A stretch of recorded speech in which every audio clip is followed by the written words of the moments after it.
Hello, my name is Linda, and I'm a 30-year-old woman.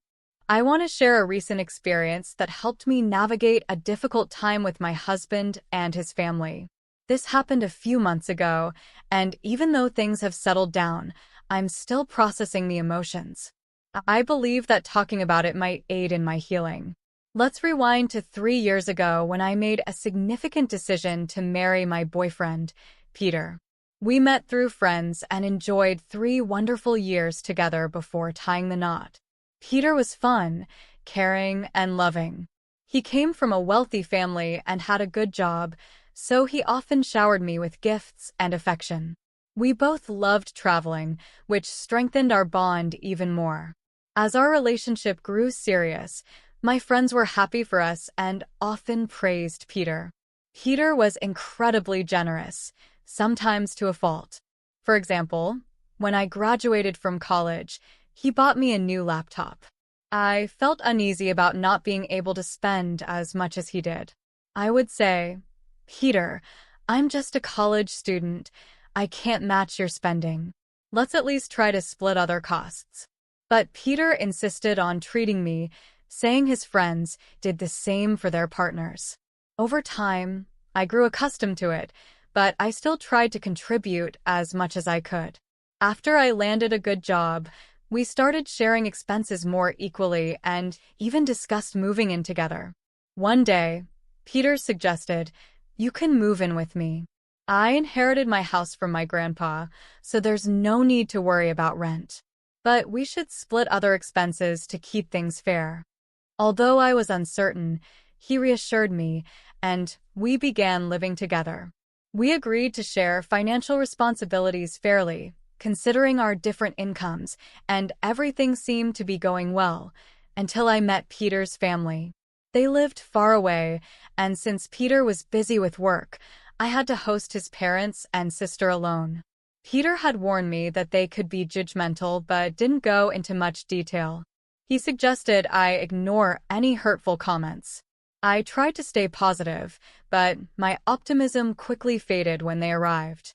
Instead of a warm welcome, Peter's parents and sister appeared annoyed, creating a tense atmosphere. During our conversations, it became clear they didn't like me. "So, you're the woman Peter has been seeing," Peter's mother, Marina, said disapprovingly. "I didn't expect to find you in this house. Do you even pay rent?" "No, Marina, I don't pay rent," I explained. "Peter said the house is paid for, but we split all other bills evenly." I hoped this would clarify things, but Marina dismissed my explanation, saying, "Just because the house is paid for doesn't mean you can mooch off him. This is his house, not yours. Remember that for the rest of your life." The conversation grew more uncomfortable, especially with Peter's sister, Rose, who mostly glared at me rather than engaging in conversation. When I asked about her life, she mentioned being married to a wealthy billionaire and then brushed me off. During their visit, Peter didn't support me and seemed to side with his family. Both Sophia and Marina continued to criticize me, making the visit incredibly difficult. They disapproved of my spending on makeup and skincare, claiming it was wrong since they believed I wasn't contributing enough financially. Peter's comments didn't help either. He would say things like, "Linda was a struggling student when we first met," implying that I relied on him a lot, which wasn't entirely true. He mentioned how he paid for everything early on because my job didn't cover my taste for luxury. I was shocked and reminded him that we now split our bills equally. I explained that I had always lived simply, both before and during our relationship. Any luxury items I owned were gifts from Peter, which I often told him not to buy because they were too extravagant. Peter justified his spending by saying his social status required him to give fancy gifts, revealing that his generosity was more about impressing his friends than truly caring for me. After his family left, I confronted Peter about how they treated me. Unfortunately, he brushed it off, saying, "Don't take it to heart, Linda. They meant well. You're overreacting," dismissing my concerns. Despite my doubts, Peter proposed 5 months later, and I happily accepted. We planned an engagement party and split the costs. I was running a small side business that Peter knew about but never showed much interest in. For me, it was more of a fulfilling hobby than a significant moneymaker. When it was time to organize our engagement party, I decided to treat myself a bit, and Peter supported the idea. We shared the expenses, and I even covered plane tickets for my extended family. However, during the party, the criticisms resurfaced. "You shouldn't have spent so much on this party, Linda," Marina said. "You're draining Peter's account before you're even married. At this rate, you'll end up with a backyard wedding. I thought you were financially irresponsible, but it's worse than I thought." I stood my ground, saying the party was extravagant, but we both agreed to it. I paid my share, and it was actually Peter's idea to include everyone. He insisted and didn't mind the expense. But the criticism continued. Marina accused me of manipulating Peter into spending too much, and Rose chimed in, saying I should have been more considerate. Frustrated, I excused myself and went to the lawn to find some peace. There, I overheard Rose and her husband, Jordy, laughing at me. It felt like my engagement party was falling apart, and Peter seemed oblivious to his family's harsh judgments. Most of his extended family thought I was jobless and dependent on Peter. My mom, noticing my distress, approached me and suggested I reconsider the engagement due to the ongoing mean comments from Peter's family. After the party, I confronted Peter about the situation, but he brushed it off as a joke and expressed his love, saying financial matters didn't concern him. I told him I wanted to contribute more, especially towards rent, but he dismissed the idea. As we planned the wedding, the stress increased. Peter's parents continued to criticize me, accusing me of bankrupting their son. Their constant scrutiny made the engagement period very challenging. I made it clear that everyone, including my mom, was contributing to the wedding expenses. However, Marina accused me of taking advantage of Peter and trying to drain his bank account, labeling me a gold digger. I tried to reassure Sophia, saying, "Sophia, I'm not asking for any financial help. We can finance the wedding ourselves." But despite my explanations, Rose criticized the cost of my dress and makeup on the wedding day, even though my mother had covered those expenses. The wedding ceremony itself went smoothly, but at the reception, Marina and Sophia continued to criticize my spending habits, accusing me of financially exploiting Peter. Despite their harsh words, I stayed silent to avoid ruining our special day. A few months later, Peter got a significant promotion at work and wanted to celebrate with a grand family dinner. I was excited for him and decided to cover all the expenses myself. "Peter, I want this dinner to be extraordinary. I'm so proud of you and want to celebrate your success," I told him. Peter appreciated my gesture, and I informed him that my business was doing well. I had a stable income from my job and had recently accessed a trust fund from my paternal grandfather. I meticulously planned the event to make it perfect. However, when his family arrived, they were unhappy with the arrangements. Despite positive feedback from other guests, his family seemed to disapprove of the celebration's lavishness. During the speeches, Marina stood up and, with her voice carrying across the room, began criticizing. "I want to thank everyone for coming to celebrate my son. He's hardworking and generous, and he truly deserves this promotion. Unfortunately, he made a poor choice in his partner. It's sad that he ended up with someone who acts like a gold digger. I wish he had seen her true nature earlier. Then he wouldn't have to work so hard to support her expensive lifestyle," Marina continued, her voice full of regret. "It's clear to everyone here that his wife has been very extravagant. From the engagement party to tonight's dinner, she has almost drained his accounts."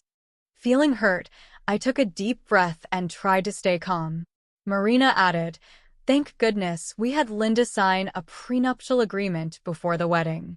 At least some of his assets are protected. She seemed relieved, saying it was fortunate her son married someone who could at least look like a trophy wife.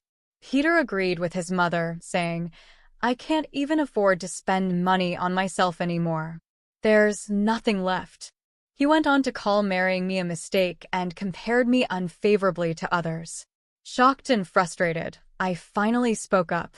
"Do you really think I'm a gold digger?" Peter's response was cutting. "Your lifestyle is quite damaging to my bank account."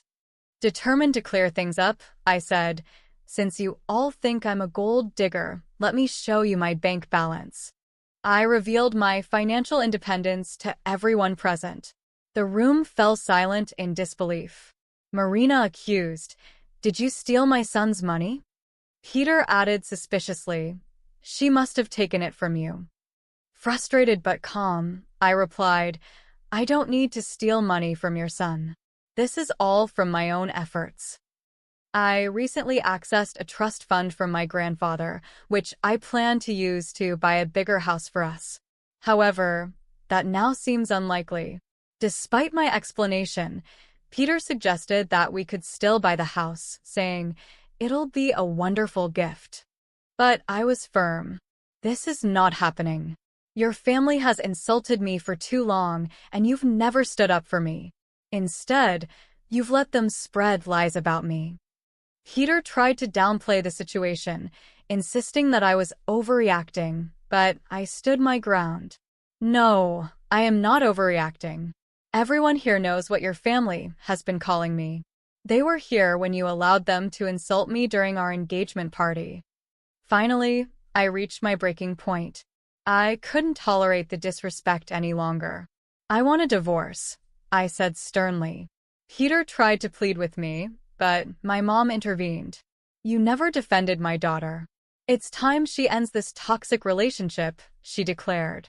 We left the party, leaving behind a crowd of shocked guests. I was resolute in my decision to leave Peter and move on. My mom's support was unwavering as we exited, marking the end of a painful chapter in my life. After the confrontation, I went home, gathered my belongings, and stayed with my mom for solace. The next day, I contacted my cousin, who was a lawyer, to start the divorce process. With the prenuptial agreement in place, it was straightforward, so I didn't have to share my assets with Peter. The situation escalated when Peter and his family came to my mom's house, demanding to talk. My mom stood firm and told them to leave. Peter kept trying to contact me, alternating between apologies and threats. I saved all the messages, ready to file a restraining order if needed.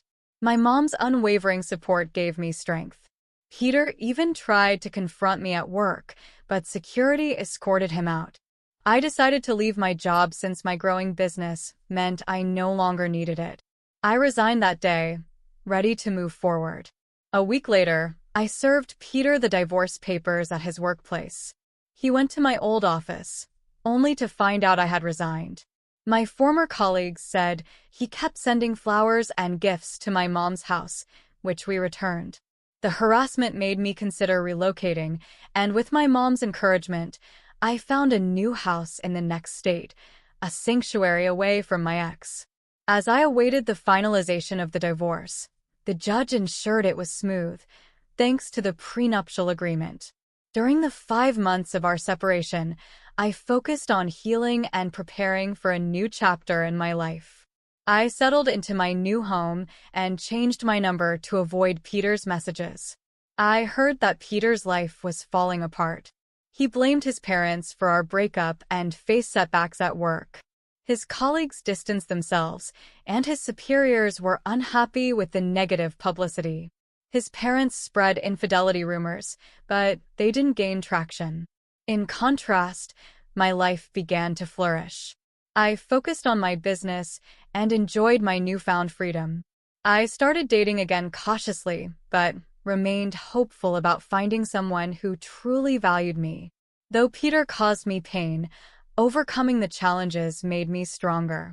I looked forward to a brighter future, confident in my resilience, and clear about what I wanted in relationships.